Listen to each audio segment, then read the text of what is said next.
help. It will be having its own ups and downs. We have to carry on with it.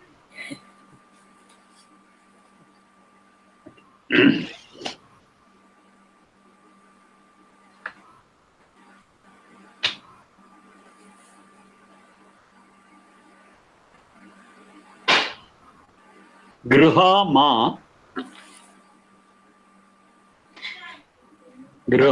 ma bibhita. Bibhita. The first one is alpa prana, second is mahaprana. Bibhita.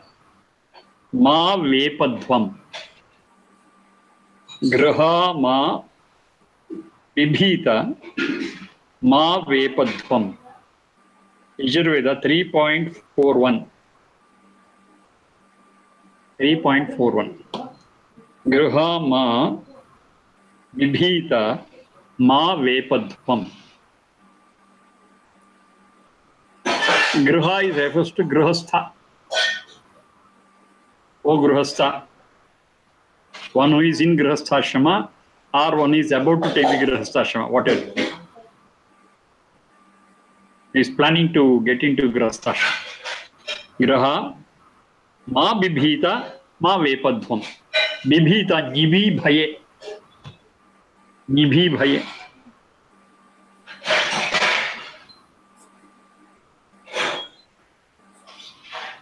Ma bibhita. Ma vepadhvam. Kampane. Vepra kampane. Kampana is to shake, shudder, tremble. Kampane. Vepadhvam. O grihastha, don't fear, don't get frightened. Also don't shudder. 3.41. That's the meaning of straight meaning. Don't fear, don't tremble.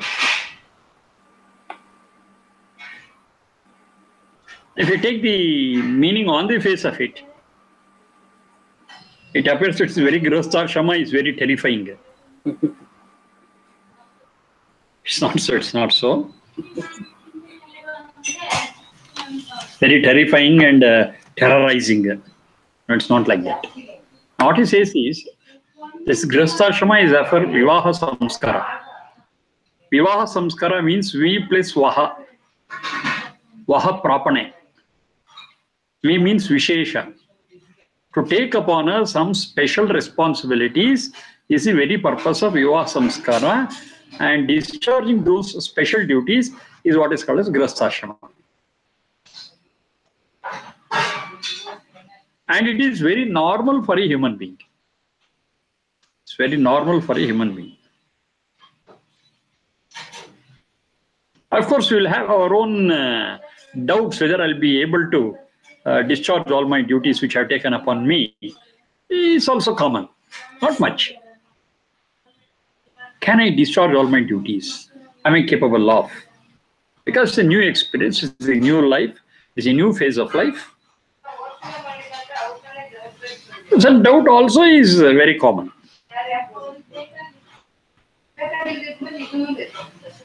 So don't worry about it. You get into it. You learn so many things and you practice it, and grihasthashrama will become a beautiful phase of life. That's what this Veda mantra is. That is the purport of this piece of Veda mantra. Not that grihasthashrama is terrifying. No, not that. You have your own doubts. You have got your own a little lack of confidence. Don't worry about it. Fine. Don't fear. Don't tremble. Go ahead. Of course, it's a new phase of life. That's understandable. But just because it is a new phase of life, it's not that you cannot handle it. You can. But the whole secret of it is, grihasthashrama should be after brahmacharya ashrama. That is very important. If brahmacharya ashrama is not practiced, if that phase of life is not made use of in the proper way, of course, grihasthashrama becomes terrifying. That's not the feature of grihasthashrama, but is lack of confidence in the person who is not prepared for it. So the problem is with the person, not the grihasthashrama. If brahmacharya ashrama is properly followed, what is brahmacharya ashrama? General meaning what they give is celibacy. Okay, that's right. But apart from that, it is gaining knowledge. Brahmacharya ashrama is a phase of learning and gaining knowledge full time, without any problems, without any worries. Maybe for 10 to 12 years. If a person concentrates full time over a period of 12 years to learn and study and to know things, it's a great achievement. He will know about himself. He will know about his responsibility. He will know about the world around, material and otherwise. He will know much things about God. Yes, now he is well equipped to lead a wonderful life.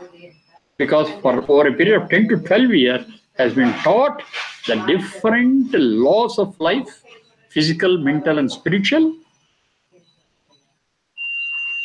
and he's been guided by experienced mentors.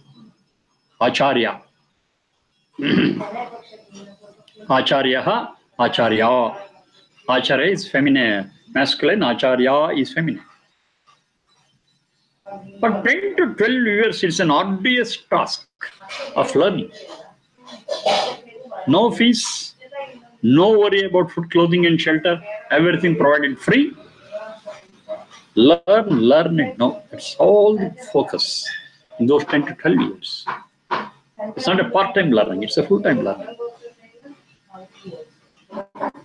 So the outcome of such a learning is wonderful, and there is no cause for any anxiety to get into grihasthashrama. That's what this is. There's no anxiety. You have learned well, you have studied, you have known what is world is, and you have understood the values of life. Why do you fear? Why do you tremble? Go ahead with full confidence. That is the final meaning of this piece of Veda mantra. Don't fear, don't tremble. You know everything. You have been equipped for that. And you know what are your duties as a householder, as a grihastha. You have been taught about it. You know it. And how to do it. Yes, now it is a practical lesson. It starts now. Theoretically, you are well equipped. If there is no cause for your fear or anxiety, go ahead. Theoretically, you are well equipped. You have to put it into practice. Fine, when you are going to put it into practice, this way or that way may happen, because theory and practicals, they are not alike 100%. There could be a little difference. Doesn't matter. To handle it also, we have taught you.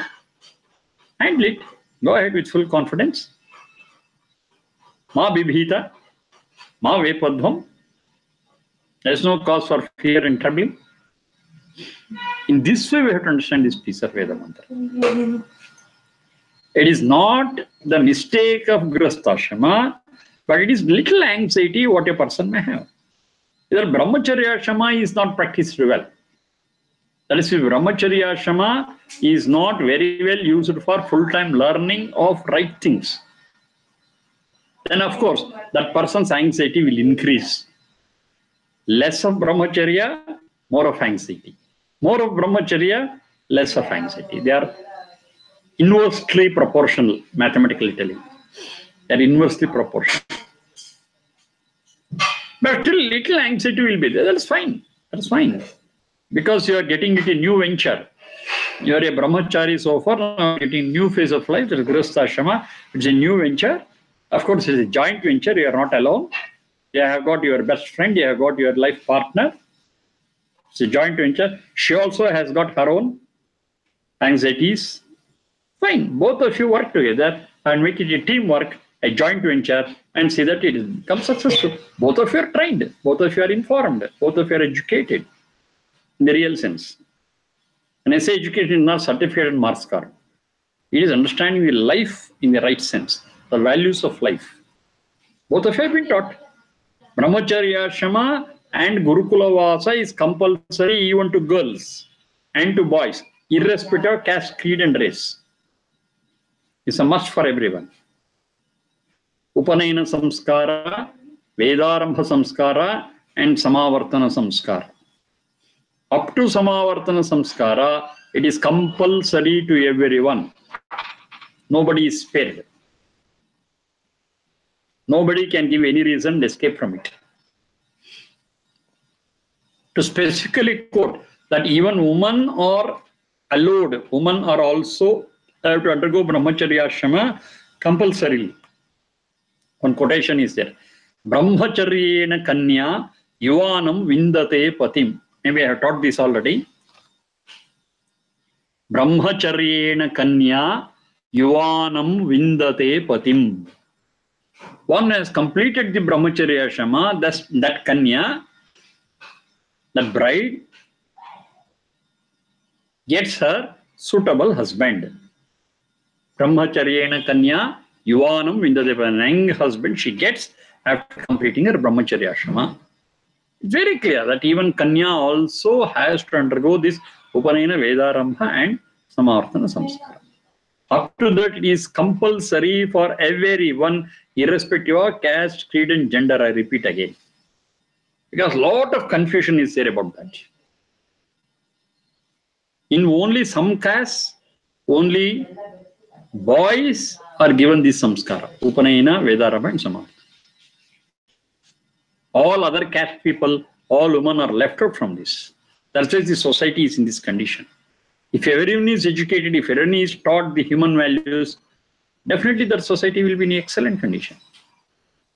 It's possible even now. It's possible even now. We have to understand this and we have to spread it and tell people it is for all. All of you get that education in the form of upanayana, vedarambha, and samarthana. We have to insist upon, spread it. Not to boast, I am doing my part. I am doing my part. Whenever some people, I tell them, if you are interested, I am there to give you this upanayana, vedarambha, samskara, irrespective of caste, irrespective of gender. At least 2-3 dozen girls I have given this upanayana samskara, or maybe a little more also, I don't know. I have conducted even samuhika kanya upanayana, where at a stroke 5, 6, 7 are given this samskara. And my TV has covered, paper has covered, everything is done. But still, I'm not very happy because this is not spread. It's not spread. The spreading is too slow. But still, I'm doing it. And even non-Brahmins, as they say, non-Brahmins who are practicing a good life, yes, I have given them upanayana, vedarambha, samskara also. And they are leading a very good life now. They are happy. Sir, nobody was ready to give us this samskara. You gave us. They are very happy. We are leading a very good life, an honest life. That's fine. A vegetarian life. That's wonderful. The very purpose of upanayana, vedarambha, samskara is that only. To educate them and to give them the human values which they have to practice and make themselves happy and people around them happy. If they're doing it, fine. The purpose is achieved. So when all this background is there, all this preparation is there, all this training is there, of course theoretical. Of course theoretical. When all it is there, now getting into the next phase, where most of the things which they learned in the earlier phase has to be put into practice, of course, there will be little anxiety. So that anxiety is removed by these words. Ma bibhita, ma vepadvam. They remove it. You are equipped, you are taught. And you are not alone in this experiment, in this putting into practice. You are given another person who also is interested in putting into practice. That person also is equally trained and equipped. So both of you are trained, both of you are equipped, and both of you are working together now, not for one day. Jaradashtir yatha saha, that also I told. It's a long process, it's a long journey for you both. So it's a long journey. Yes, you are doing it. Go ahead. What stops you? You'll go ahead and put it into practice, whatever you have learned. And what is that putting into practice?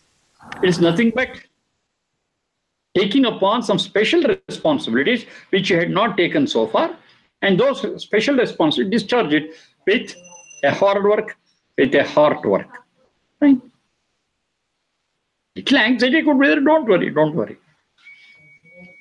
It assures, don't worry. Don't fear, don't tremble. And in the Vivaha Samskara also, the same thing continues there. All the people who have come to the Vivaha Samskara, the guests and otherwise, all of them, they bless them. They bless the couple in the marriage called Ashirvadam.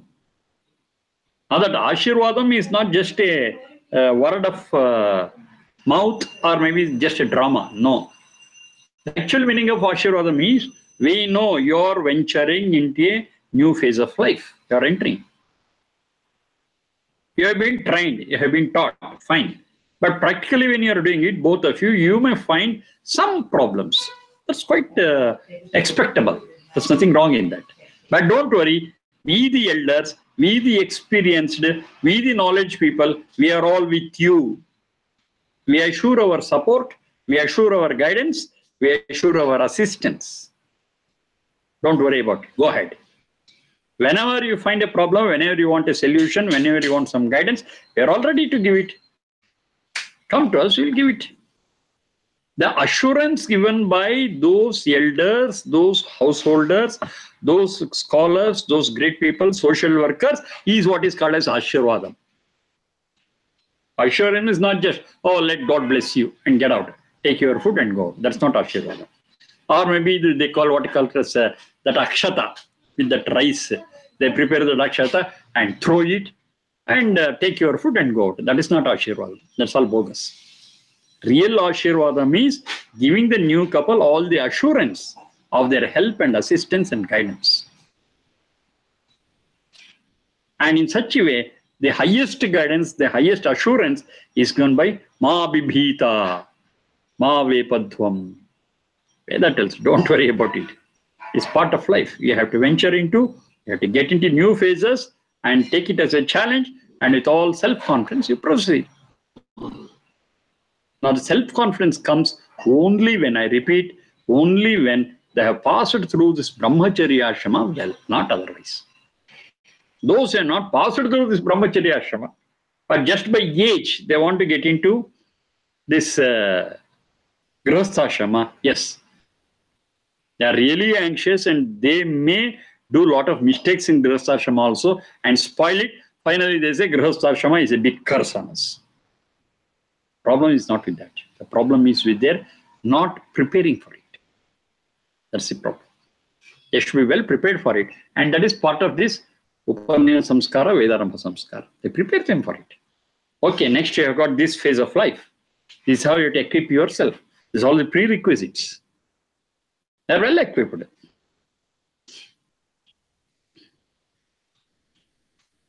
But such a Gurukula or such an education is very, very, very rare nowadays. So what we do is, at least marriage, in the Vivaha Samskara, we explain so many things.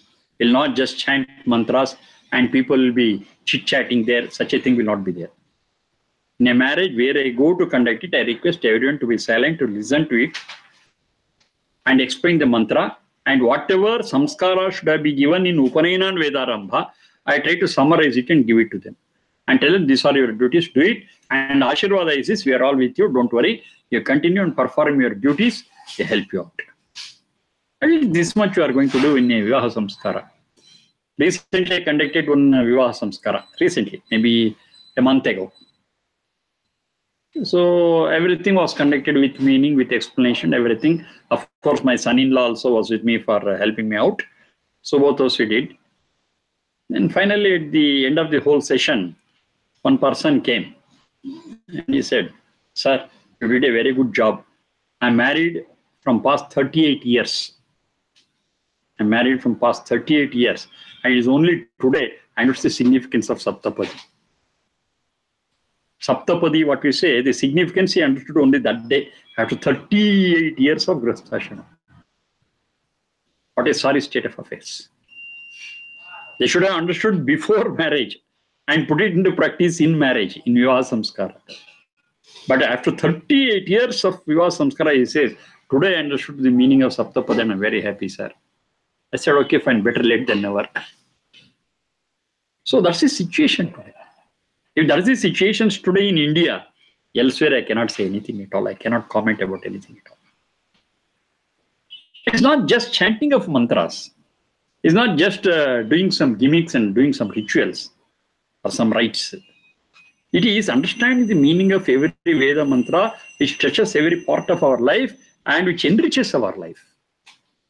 If the understanding of the mantra and its meaning, if it is not there, then whatever samskara we do is just a drama. It's just a, what you call, it's just very useless. Nothing comes after it. Mere chanting will help us nothing. Just understand this only. Ma bibhita ma vepadvam. I chanted 1008 times. Ma bibhita ma vepadvam. Will my fear go? Because I have not understood what it means at all. Even if I do it 1000 times every day, ma bibhita ma vepadvam, ma bibhita ma vepadvam, it's 1008 over, I must say get out. Definitely my fear will not go. Understand it, why it is telling, what it is telling, and to whom it is telling, who I am. And chant just 5 times. Yes, you'll get some confidence, you'll get some strength. The strength is not in the Veda mantra or chanting of it, but in understanding the meaning of it. And that is real Veda. Setting up of words is not mantra. Chanting is not Veda. Understanding the meaning of it and its background is real Veda. That is real knowledge. And that will definitely enrich our life. That will definitely give us all the confidence what we need for our future life. At every stage, they prepare for the next phase of life. That's the beauty of it. In Brahmacharya Ashrama, they prepare for Grihastha Ashrama. Of course, they speak about Vanaprastha Sannyasa also. And in Grihastha Ashrama, a lot of experience we gain along with knowledge. So we are knowledgeable and at the same time experienced. And this, at one point of time, we feel, okay, it's so wonderful, why not I share it with others? And that phase of sharing is Vanaprastha Ashrama. Then we reach a stage where, oh, I'm sharing with those people who come to me. There are so many people who are not coming to me. What about them? They also need it. Okay, let me renounce everything.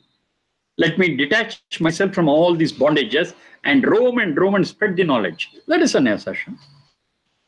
It's a gradual development in the life of a human being. Natural development. So all this has been planned well according to the state of mind of a person at different ages. So scientific and rational. So Brahmacharya Ashrama is a prerequisite for Grihastha Ashrama. After Brahmacharya Ashrama, if they are entering the Grihastha Ashrama, even that little anxiety which could be there is removed completely by saying Graha ma bibhita ma vepadvam. There is no cause for worry, there is no cause for fear, there is no cause for trembling. Go ahead. Have been equipped. Everything is ready. You know what is going to be. You know what are your special responsibilities. Discharge them confidently. Still, if you have some problem, if you want some guidance and help, yes, people are there around. Take their help. Go ahead. Never go back. Move ahead. That's the spirit what they give. That is the strength what they give. Infuse in us. Ma bibhita, ma vepadvam. Go ahead. Upon such things only, I got in Upanishads as Uttishtata. Then it says, Prapyavaran nibodhata. Until you reach your goal, don't stop. Stop not until you reach. Get up and move. Of course, such words have come from piece of Veda, but just like this. Uttishtata, pratarata sakhayaha. That's the one what we have seen in a piece of Veda mantra. Uttishtata, pratarata sakhaya. So such encouraging and such confidence-giving words are many. This is one such. Next. Karma kritvastam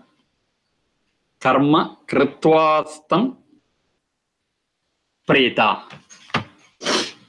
Karma kritvastam preta.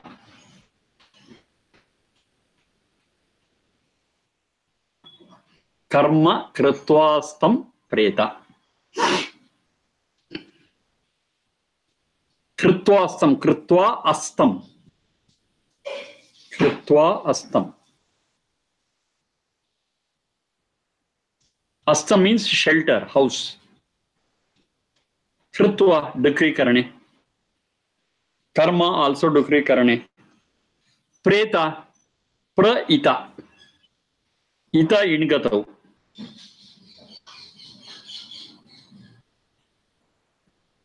You move well. Preta is to move well. In colloquial Sanskrit and in Puranas, Preta has been understood as something else. A ghost or a devil or a departed soul which is in communication with us, so many things. It's not that Preta. Preta, Pishachi, Bhuta, they are all concoctions. They are not realities. Pra-ita. Pra is exemplary. Ita, movement. Move well.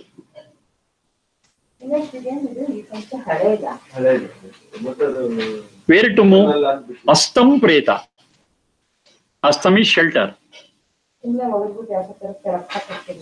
Astam is shelter. Astam is home. Astam preta. You go to the house, you go to the shelter. But after doing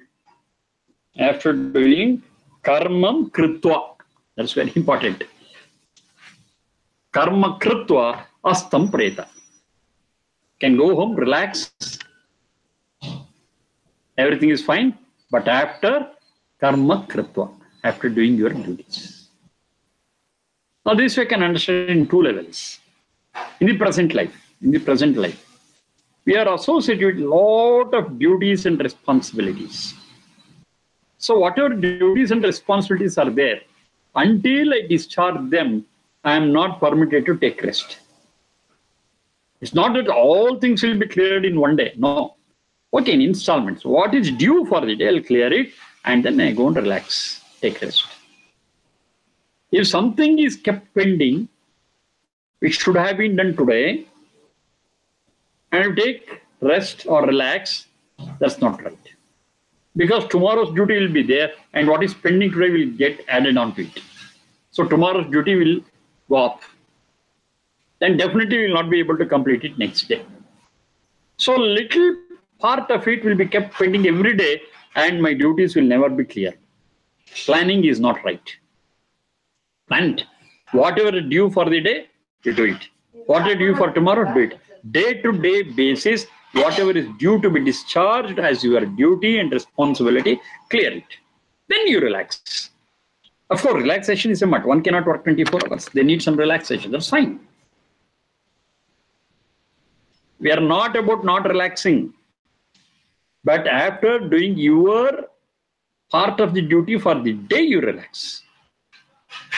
Not without that. You have to be active. You have to be a Purusharthi. Purusharthi is one who puts their efforts. So put your efforts, do your duty for the day, and at the end of the day, happily you relax. You'll have that great satisfaction. Oh, I have cleared all my duties for the day. If you have not cleared, if you have kept something as pending, at the end of the day, even if I relax physically, mentally I will not be relaxed. Oh, something extra is there for tomorrow. I have to do it with tomorrow's duty. So it causes some tension, it causes some burden, it causes some anxiety. Then what is the question of relaxing? You should be able to relax physically, mentally, spiritually. All the three relaxations is possible only when we discharge our duties and responsibilities for the day comfortably. You have to plan like that. Karma kritva astam preta. Finish off your duty, then go home and relax. That's fine. This is in one day, in one's life. Now go to a bigger framework. You are in the birth and death cycle. So in the birth and death cycle, you always die and take birth, die and take birth. It's chain goes on and goes on and goes on. So you're always continuously on the run. You cannot relax at all. How to relax? When you get out of this birth and death cycle and be in the moksha or mukti, experiencing bliss and peace only, and you are not going to born, you are not going to die. That is your resting place. Moksha is your resting place. So after discharging all your duties here, go to that resting place and be happy. So whatever I'm supposed to do in my birth and death cycle, I have to do it. That is my duty. It's looking at the same thing from a broader view. Karma krutva astam preta. Astam is that moksha. That is my real shelter. That's what I'm searching for. That's what I am earning for. So I get into that. But you cannot go there straight. Only when you discharge all your duties here, of course, that is in the birth and death cycle, yes, you'll be allowed there. The doors will be kept open for you. Until you clear all these things here, you cannot go there. So here is birth and death cycle. You are in two phases. One is a human being, one is a non-human being. In non-human being, you can do nothing. You are only there to get your fruits. You cannot add anything to it. It's only deletion. But if you want to add and improve and progress and enrich, the only opportunity for you is the life of a human being. So make the best use of it. Do the best what you can, which will help you to come out of this birth and death cycle. And the attachment to this birth and death cycle becomes less and less. Then you can escape from this birth and death cycle and reach that home. And you can stay there for a long, long, long time. How I should not get detached to this? Karma krutva. Whatever is you are supposed to do it, you do it and finish it and go. If you got something pending, you are bound to be in the birth and death cycle. Very clearly it is said. So I will quote this Yoga Darshana. Yoga Darshana. Sati mule tadvipako jatyayur bhogaha. Jatyayur bhogaha is nothing but getting into birth again. Jati, ayu and bhoga and other things.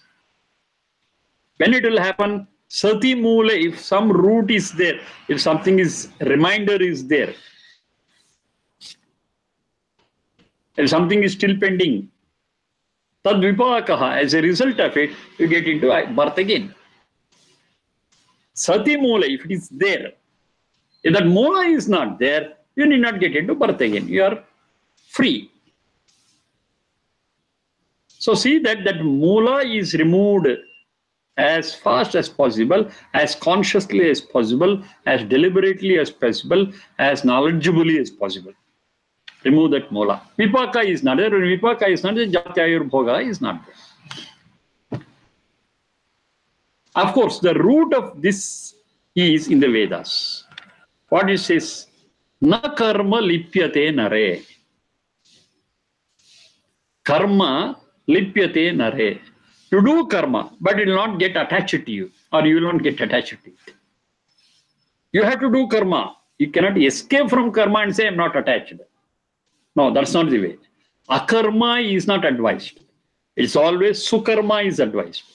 Do that sukarma, and doing that sukarma, yes, there is always a doubt that either that gets struck to me or I get struck to it. But if you do that sukarma in the prescribed method, na lipyate, not get hooked, it will not get attached. Then how do you do it? Kurvanneveha karmani. Kurvanneveha karmani. This job and this responsibility of mine is my duty to do. That's all. I am not expecting anything from it. That expectation is the hook. That expectation is the gum. That expectation is the adhesive. That gets you stuck. to the karma. No expectation. It's my duty. I have to do it. I have to do over. I enjoy what I'm doing. Over. I've got my reward. What is that reward? Enjoying doing that work. Over. I enjoy doing that work and I'm happy. I may get afterwards something I may not get. If I get it, it's a bonus. If I don't get, I'm not at loss because I already got what I wanted. That's the enjoyment of doing that work. Enjoy the work what you do. Kurvanneveha karmani. Not only that, how long you want to do it? As long as possible. Jijivishet chatagam samaha. 100 years and more.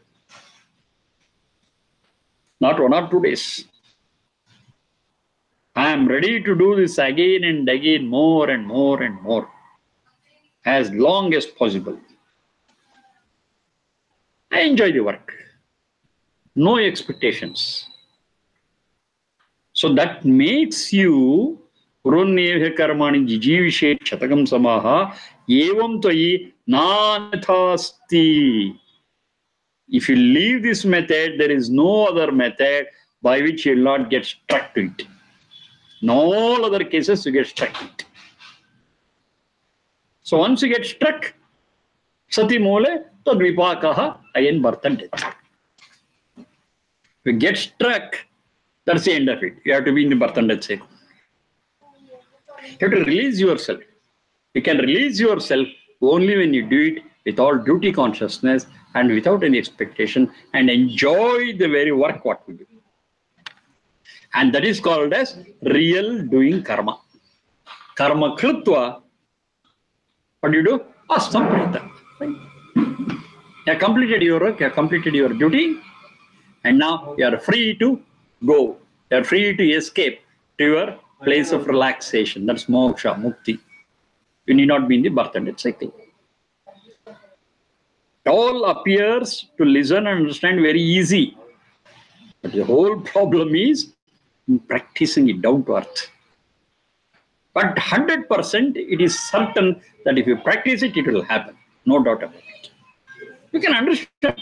Say, if you're not expecting anything and doing work with love, with affection, enjoying my work, am I not happy? Whether I get something or not. Very easy to understand. We can do it. We can do it. It's not impossible to do. I have done. I have enjoyed. Fine. I'm happy. I get something. Excellent. I don't get something. Excellent. Because I never expected it. I never expected it. It does not come. That's good. If I expect something, if it comes, it is fine. If it doesn't come, I will be disappointed. That's the problem. But if I don't expect, if it comes, I'm happy. If it doesn't come, also happy because I never expected it all in the beginning. This is a way of doing things. This is karma kritva. This is how it do our karma. Kurvanneveha karmani jivishet chatagam samaha karma kritva. Both are balanced now.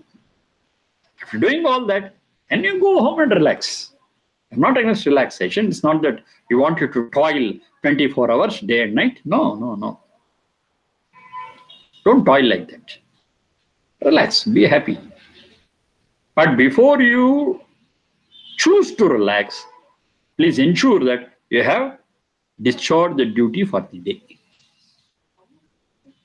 So if you have discharged your duties for the day, I'm not telling your office work or your another work or this work, but your work as a human being to the society, if you have discharged it, that's excellent. You have done your duty for the day, relax. Tomorrow, you get up, fine. God has gifted us one more day. Discharge your duty, take rest. Like this, if we lead our span of life, the whole birth and death cycle, then we'll have cleared all our responsibilities, this birth and cycle through different lives, and finally get off and relax in your original house. That's your moksha or mukti, which you are aspiring for. So keeping all this in mind only, Purandaradasa in Kannada, he says, Allide nammane, illiruvudu summane. Our original abode, our original house is there. That is moksha. Of course, we are here. Okay, it's a temporary phase of life. We are here to gain that qualification to get entry into that house. So our stay here is not permanent. Our stay is really permanent and for a long period only in that house. And what is that house? Astam Preta. That Astam is that. That is the life without birth and death cycle. So, though it is just a small mantra, Karma Kritva Astam Preta, though it is very simple and just 4 or 5 words, the meaning what it conveys, the depth of it is too much. And I have tried to explore to the best extent possible for me. But if you think over still deeply, yes, there are so many things which will unfold themselves. It has got a lot of thoughts, it's got a lot of wisdom in it. To the best extent, I'm able to explore it, I'm doing it. Of course, the same mantra is given to my teacher. Maybe he'll talk for 3 days on this something. Karma Kritva Astam Preta.